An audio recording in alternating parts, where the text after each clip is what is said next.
It's late. You're exhausted. You set your phone down on an $80 puck, hear that little satisfying ding, and go to sleep feeling like an enlightened futuristic being who's completely transcended the barbarian age of plugging in a wire. Except, you didn't. In reality, you just paid $80 for a tiny desktop space heater that casually sets half your electricity on fire while slowly degrading your battery. Wireless charging wasn't built for your convenience. It was engineered as a masterclass in selling you a worse technology at a massive markup. To be fair, big tech didn't invent this out of nowhere. We've been chasing this dream ever since the Palm Pre tried to sell us magnetic touchstones back in 2009. But the real push started around 2017. Remember Apple's keynote when they unveiled the iPhone 8? Phil Schiller stood on stage, praised the freedom of wireless charging, the future is wireless, and gave us a sneak peek at a mythical pad called AirPower that would charge 3 devices anywhere you drop them. They all charge. And then they canceled it outright because it kept overheating like a cheap toaster. Yet, despite the laws of physics screaming stop, every single manufacturer doubled down. Why? Because ditching cables let them sell you the dream of minimalism while quietly omitting the ugly physics. Even Tesla built one of these.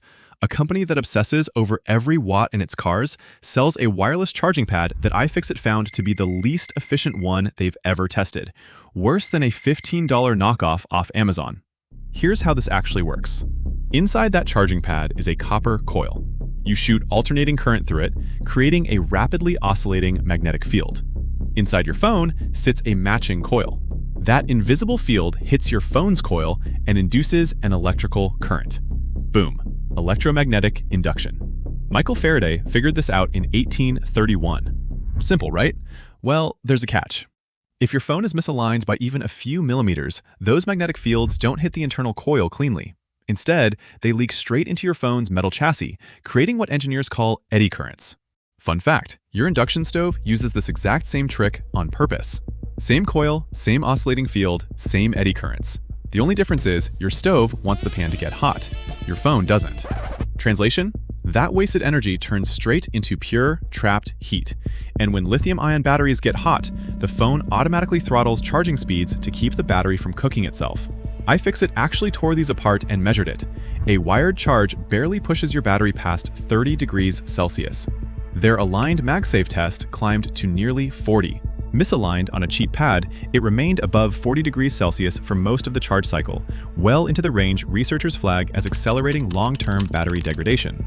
And the energy waste tracks right alongside the heat.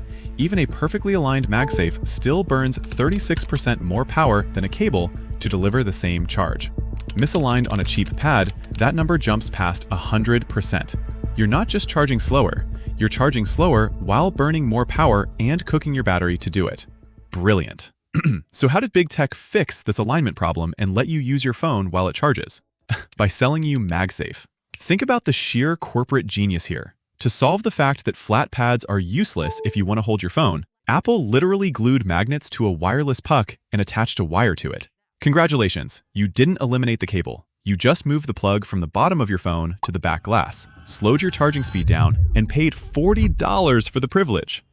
Anyway, wireless chargers unlocked an entire billion-dollar ecosystem of bespoke stands, car mounts, and bedside docks that you have to buy separately because they removed the brick from your box to save the environment. All while conditioning you for the inevitable endgame, the completely portless smartphone. Now, to be fair, this isn't all nonsense. Skipping the cable does save your charging port from wear, and a busted port is one of the most common reasons phones end up in a repair shop. It also means less risk if your port's ever wet or full of lint. Those are real, legitimate upsides. That's the whole list. 2 items, and neither one of them is why they're selling it to you. But let's be honest with ourselves. Anyone still pretending that wireless charging is peak convenience is suffering from serious marketing-induced Stockholm syndrome. Set it on a standard pad and you can't touch it without breaking the connection. It takes twice as long to top off, it burns through more raw wattage, and it slowly degrades your battery's health via ambient thermal stress. You aren't cutting the cord, you're just paying $80 for a leash that's 0 inches long. Turns out the most advanced, zero-friction, lightning-fast power delivery system ever engineered is still a piece of copper wire. Really appreciate you hanging out with me till the end. If you enjoyed this breakdown, you'll probably like the other videos on the channel too. Feel free to binge them whenever you've got time.